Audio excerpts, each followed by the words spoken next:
बड़े भाई हैं हरीश जी, ये बताएंगे पहले, फिर मैं आप ही बताऊंगा। बताओ, मुझे तो शुरुआत की है। जी सर। देखिए एच.एंड के म्यूज़िक में हम कोशिश ये कर रहे हैं कि कोई वल्गरिटी ना हो और एक अच्छा संगीत मिले लोगों को, मतलब टाइम पास नहीं और बहुत जल्दी वो नहीं कि शॉर्ट सक्सेस वाला कोई रास्ता। हम एक बढ़िया म्यूज़िक देना चाहते हैं कि जैसी और एक बड़ी कंपनियों की स्टार्टिंग हुई थी, तो उस हिसाब से हम बढ़िया रोमांटिक और अच्छे सिंगर्स के साथ काम कर रहे हैं। पहला गाना हमारा अमन त्रिखा ने गाया, यहाँ बैठे हुए हैं।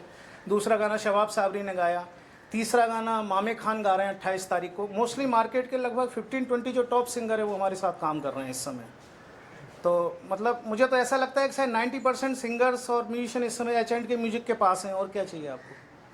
सर आज का जो सीन हो रहा था, जो म्यूजिक वीडियो शूट हो रहा था, उसके बारे में कुछ बताइए कि किस तरह का म्यूजिक वीडियो है, कौन से जॉनर का गाना है। और सर ये डायरेक्टर बताएंगे। जी सर, जी सर। बताइए। ये एक सॉफ्ट रोमांटिक सॉन्ग है। अक्सर हमने रोमांटिक सॉन्ग्स में देखा है कि रिदम धीमी होती है, डाउन होती है, लेकिन इस बार प्रवीण सर ने इसमें रोमांस के साथ साथ एक अलग ही मस्ती दे दी है। तो ये उस टाइप का वीडियो है जिसमें फीचर कर रहे हैं आकाश जग्गा और Aparna and Aman Trikha also. Yes. Aman feature कर रहे हैं, अभी डांस करेंगे थोड़ी देर बाद, रुक के जाना सब लोग देखना। नया रूप आएगा अमन का। अमन भाई थोड़ा सा बताइए गाने के बारे में कि कैसा एक्सपीरियंस रहा, और अभी जब शूट हो रहा है, दो एक्टर्स भी हैं, क्या कहना चाहेंगे उस बारे में। गाना जैसे प्रवीण भाई ने बताया और राजा भाई ने बताया अभी कि जब गाया था तो ही हरीश भाई भी थे, रिकॉर्डिंग में सब लोग मौजूद थे। तो गाने के टाइम पे ही समझ में आ गया था कि गाना जो है फील से भरपूर है। बारिश का मौसम हो रखा है, बारिश आ जा रही है और बारिश का ही गाना है। तो म्यूज़िक जो है वो आपको थोड़ा पुराने 90s के दौर में लेके जाएगा। म्यूज़िक वैसा है जहाँ पे म्यूज़िक और लिरिक्स पे बहुत ज़ोर होता था, सिंगिंग पे भी ज़ोर होता था, वॉइस जो होती थी फ्रंट में होती थी और लिरिक्स के ऊपर गाना चलता था। तो वैसे ही है ये भी गाना उसी प्रकार का है। आजकल जितना ढकचक वाले माहौल से हट के कुछ कर रहे हैं प्रवीण भाई और हरीश भाई मिलके, बहुत खुशी है कि मैं इसका एक हिस्सा बना हूँ। तो मेरी बेस्ट विशेज़ हैं एंड आई एम श्योर बहुत अच्छा कर रहे हैं आकाश और अपर्णा। मैंने थोड़े शॉर्ट्स देखे। So all the best to the entire team. Harish sir आपसे जानना चाहूँगा। कर रहा हूँ। नहीं, मेरे बड़े भाई हैं और हम लोग रात को 2 बजे से लेकर 4 बजे तक डिस्कस करते हैं, नेक्स्ट डे एग्जीक्यूट करते हैं। और हम लोग इस गाने को देख रहे थे, सोच रहे थे, तो हम लोग इसकी कास्टिंग कर रहे थे। तो हमें बड़े रोमांटिक कपल जैसे फेस चाहिए थे। हमारे नज़र में एकदम आकाश आया, आकाश का प्रोफाइल आया। आकाश ने बहुत अच्छे हिट सीरियल किए हैं, ससुराल सिमर। हमारे नज़र में अपर्णा का फेस आया, जो एक अच्छा एक एक्ट्रेस का मैच्योर्ड फेस लगता है जो। तो हमने तुरंत दोनों को कास्ट किया। आज दोनों पे वीडियो शूट कर रहे हैं। मोस्ट प्रॉब्ली मैं जुलाई फर्स्ट वीक में इसको रिलीज़ कर दूंगा। आपको एक बार फिर बुलाऊंगा और अच्छी पार्टी दूंगा, बड़ी वाली, दारू वारू पिलाएंगे। सो एक्टर्स से जानना चाहेंगे, थोड़ा सा बताइए आप लोगों का एक्सपीरियंस कैसा रहा, और थोड़ा सा अगर किरदार के बारे में बताएं कि जैसे सर ने कहा रोमांटिक गाना तो है, लेकिन आप लोगों की तरफ से क्या क्या प्रिपरेशन, क्या it has a lot of emotions. जब मैं सुबह आया तो ही मुझे राजा भाई रूम में आया, मुझे सब ब्रीफ दिया कि it is sad, yet romantic, there is love and you are happy. There is a lot of emotions mixed. And Praveen sir के साथ, हरीश जी के साथ मेरे साथ पहली वीडियो है, तो मेरे को बहुत मज़ा आ रहा है। पहले मिले हैं and this is the first time I'm working with both of them and I'm loving it. Lyrics तो बहुत ही सुंदर हैं, प्यारे लिरिक्स हैं एकदम, और गाया भी अमन त्रिखा जी ने बहुत अच्छे से है। So I am enjoying the song and it gives a soft feel, जैसे इन्होंने बोला। So I am enjoying, that's it. Right, जितना भी लोगों ने देखा है, मुझे लगता है कि लोगों को गाना रिलीज होने के बाद आप दोनों की केमिस्ट्री बहुत पसंद आने वाली है। केमिस्ट्री, फिजिक्स, मैथमेटिक्स तीनों। पैसे भी मांगेंगे ज़्यादा। उसको लेके कुछ प्रिपरेशन की थी या फिर आप दोनों पहले से एक दूसरे को जानते थे? आई थिंक हमने सिर्फ एक रिहर्सल किया था, Yes, for one day. Some dance, थोड़ी बातचीत एंड बाकी सब यहीं पे कर रहे हैं। बट अभी तक it has been coming out really good.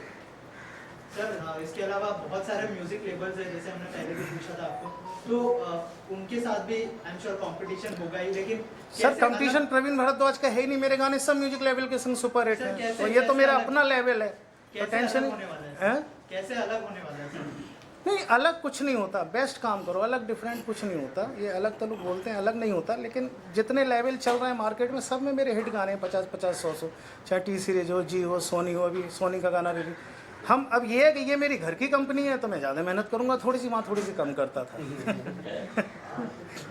भी कहना चाहूँगा सर, जो बड़े लेवल्स हैं आर्टिस्ट को पहले से कॉन्ट्रैक्ट में साइन करके रखते हैं। अभी आपके पास आर्टिस्ट हैं काफ़ी सारे, हाँ, मैंने दोनों को साइन कर लिया 10-10 साल के लिए। लेकिन फिर आगे अगर आप किसी को अप्रोच करते हैं और जो चैलेंजेस होगा वो कैसे, फिर अगर किसी को अप्रोच करना हो सर सब नाम सुन के आते हैं सर, क्या मुझे कौन मना करेगा, सब करते हैं, काम करेंगे, सब करते नहीं, हैं। जो और कॉन्ट्रैक्ट पे साइन करना होता है सर कॉन्ट्रैक्ट पे सिंगर नहीं है, केवल 2 या 3 सिंगर केवल कॉन्ट्रैक्ट में इस समय मार्केट में, आप पता करिए, सब सिंगर फ्री हैं। अपना अमन भाई फ्री है, वहाँ में जितने सिंगर हैं सब फ्री हैं, केवल 2 या 3 सिंगर केवल कॉन्ट्रैक्ट पे मार्केट में, बाकी सब फ्री हैं। जो कॉन्ट्रैक्ट पे नहीं है वो सब मेरे कॉन्ट्रैक्ट में है। आपके क्या करते हैं आज का दौर जो है, इंडिपेंडेंट म्यूजिक इंडस्ट्री जो है, कितना ज़्यादा फ्रीडम महसूस करते हैं, किस तरह का माहौल आप समझते हैं? बहुत खुल गया है अभी माहौल सिंगर्स के लिए, म्यूजिशियंस के लिए, कि हम ये सब अपनी मनचाही चीज़ प्रेजेंट कर सकते हैं ऑडियंस के सामने। पहले तो म्यूज़िक लेबल के हिसाब से चलना पड़ता था। आपको फिल्म में जो गाना मिलता है, मैंने जितने भी गाए हैं, so it has a brief, it has a certain brief कि ऐसा ही गाना है, और एक्टर्स की डिमांड है, फिर प्रोडक्शन हाउस की डिमांड है, फिर म्यूज़िक कंपोज़र की डिमांड है, बहुत सारे लोगों की डिमांड्स, बहुत सारे लोगों की ईगो सेटिस्फाई करनी होती है। Film project is completely different than जो इंडिपेंडेंट म्यूज़िक का सीन इतना उभर के आ गया 3-4 साल में, स्पेशली पोस्ट कोविड की वजह से बहुत सारी प्रॉब्लम्स हुई हैं दुनिया भर में। लेकिन एक ये चीज़ है जो अच्छी निकल के आई है फॉर आर्टिस्ट, कि हम अपनी आवाज़ और हम अपना काम जो है वो विदाउट एनी म्यूज़िक लेबल, पुख्ता म्यूज़िक लेबल जैसे कि प्रवीण भाई ने नाम लिए, उसके बगैर हम अपना प्रेजेंट कर सकते हैं। और H&K म्यूज़िक जैसी एक वन स्टॉप शॉप है जहाँ पे आप अपना टैलेंट, आप अपनी जो क्रिएटिविटी है, जैसे गाने हम चाहते हैं प्रेजेंट करना, ऑडियंस को सुनाना, जैसे लोगों को ऑडियंस को सुनाई भी देते हैं और अच्छे भी लगते हैं। आज तक आप देखिए आशिकी का म्यूज़िक अभी भी चलता है, ऑटोज़ में, बसेस में, कॉमन जो जितनी जनता है 90s, 91, 92 से लेके 2000s का जितना म्यूज़िक था, इलेक्ट्रॉनिक मैं कहूँगा, और बहुत ऑर्गेनिक था, ओरिजिनल म्यूजिशियंस, लाइव म्यूजिशियंस होते थे, तो यहाँ पे भी वही करने की कोशिश है। एंड प्रवीण भाई हमेशा जहाँ पे भी हाथ लगाते हैं वो सोना हो जाती है चीज़, और बहुत पॉजिटिव इंसान है, और जितनी भी शिद्दत से काम करते हैं लोग, उनको हमेशा सफलता मिलती है। प्रवीण से आपसे सवाल ये है कि आजकल जो सीधी सी बातें गाने आते हैं, हम आज सुनते हैं, उसका लफ्ज़ भी समझ में नहीं आया तो भूल जाते हैं, तो ऐसा क्या खास गानों को लेकर भी आप सोचेंगे कि जो सिंपल है और लोगों के कनेक्ट भी हो और याद भी हो? ये गाना जुलाई फर्स्ट वीक में रिलीज़ हो जाएगा। मुझे लगता है ये गाना एकदम एरा को चेंज कर देगा, क्योंकि फिर लिरिकल वैल्यू बढ़ जाएगी, कंपोजिशन की वैल्यू बढ़ जाएगी, और लोग फिर से, और दूसरी चीज़ क्या है कि गाने की रीच होती है। जैसे बहुत शोर शराबे वाले गाने, उनकी जो रीच है केवल 4 मेट्रोज या 5 मेट्रोज में है, बट जो मेलोडियस म्यूज़िक है ना वो गांव-गांव तक में चलता है, वो 130 करोड़ लोगों तक जाता है। और ये जो शोर शराबे वाला म्यूजिक है वो शायद अंधेरी में ज़्यादा बजता है और उसके बाद अंधेरी से बाहर वो निकलता नहीं, वहीं हिट हो जाता है, वहीं फ्लॉप होकर ख़त्म हो जाता है। बट मैं एक बार जम्मू गया था तो मैं अपने शुक्रिया सुन रहा था पहाड़ों पे चढ़ते हुए, तो मुझे बड़ा, उसी टैक्सी में मैं ट्रैवल कर रहा हूँ, उसी टैक्सी में कंटिन्यूस अपने गाने सुन रहा हूँ, ड्राइवर बोल रहा है बहुत अच्छे गाने हैं सुन रहे। तो आपके गानों की जो रीच है ना वो एक आम आदमी तक होनी चाहिए। तो क्या वो 90s का दौर वापस एक तरह से लौट के आ रहा है? क्योंकि सर आजकल जो अभी आप उठा के गाने देखिए तो मेलोडी तो कभी मरी नहीं है ना, वही गाने चलते हैं, है ना। आज अमन रोमांटिक गाने गा रहा है, अरिजीत सिंह का एक दौर आया, अरिजीत क्या गाने, सब रोमांटिक गाने ही हिट है। साल में 2 आइटम चलते हैं, बाकी 98 रोमांटिक गाने हिट होते हैं। तो सर इसके अलावा रिक्रिएशन का भी दौर चल रहा है, तो क्या आप आगे सोचेंगे कि रिक्रिएशन भी जो है इस लेवल के थ्रू? सर 200-250 साल जिंदा रहेंगे, इन्हीं को रिक्रिएट करेंगे, आराम से अपना ही रिक्रिएट करेंगे। मेरे तो ईश्वर की कृपा से तो मैंने जो गाने आज से 15 साल पहले किए थे वो रिक्रिएट होना भी शुरू हो गए, मेरे जीते जी ये रिक्रिएशन हो रहा है, तो चलता रहेगा सबसे। ये सब एक्सपेरिमेंट म्यूजिक के साथ होते रहते हैं सब। लास्टली जो है एक्टर्स से जानना चाहूँगा कि आगे इस म्यूजिक वीडियो के बाद क्या प्रोजेक्ट्स हैं और ऑडियंस को क्या मैसेज देना चाहेंगे इस म्यूजिक वीडियो को? जैसा कि प्रवीण जी ने कहा, once it's release, but one thing I just met Aman today, जब मैंने गाना सुना था ना, what you just said, it's 90s feel. That was the first thought that I had. Suddenly, like, मैंने music सुना, I was like, this is 90s. This is not आज का era. आशिकी टच है. Yeah. So yeah, next project would be with Praveen ji, Harish भाई, सबके साथ ही. जैसे इन्होंने बोला कि 90s का एरा वापस आ गया है अभी, लोग वही सुनना चाहते हैं, लोग बोर हो चुके हैं अभी वही मतलब ढिंचैक सॉन्ग सुन के. सो अभी और रोमांटिक सॉन्ग मैं सुनना चाहूँगी, और चीज़ें मैं देखना चाहूँगी कि प्रवीण जी और भी म्यूज़िक वीडियोस लेके आएंगे मार्केट में. सो मेरी बेस्ट विशेस तो हमेशा हैं HK म्यूज़िक के साथ. और अभी आज एक बिग अनाउंसमेंट और करना चाहते हैं, वो सर अनाउंसमेंट आप कर दो. कुछ तो अपने कंधे पे ले लो आप. मेरा काम कंपनी फॉर्मेशन का है. अच्छा. अभी एक बिग अनाउंसमेंट हमारा ये है कि हम आपको फिर बुला रहे हैं जुलाई फर्स्ट वीक में. हमारा 27 जुलाई से शूटिंग स्टार्ट हो जाएगी और हमारा एक प्रोजेक्ट बहुत बड़ा हिस्टोरिकल फ्लोर पे जा रहा है जिसका टाइटल है जयपुरिया इश्क, जिसमें आपको पाकीजा टाइप के गाने सुनने को एकदम मिलेंगे. उसका टाइटल है जयपुरिया इश्क. उसका कास्ट और क्रू एकदम फाइनल स्टेज पे है और उसको हम जो है मुझे लगता है शायद 8-10 जुलाई के आसपास पहला गाना रिकॉर्ड करेंगे. तो उस समय आप लोगों को इन्वाइट करेंगे, आप लोगों को बुलाएंगे. हाँ, जयपुर शूटिंग जयपुर पुष्कर में करेंगे हम लोग इसको. हाँ, पुष्कर में इसको शूट करेंगे. अभी सब्जेक्ट में रिवील नहीं कर सकता क्योंकि मैंने अगर रिवील किया कोई दूसरा बनाना शुरू कर देगा. एक हिस्टोरिक सब्जेक्ट है बहुत, अब वो बनेंगे.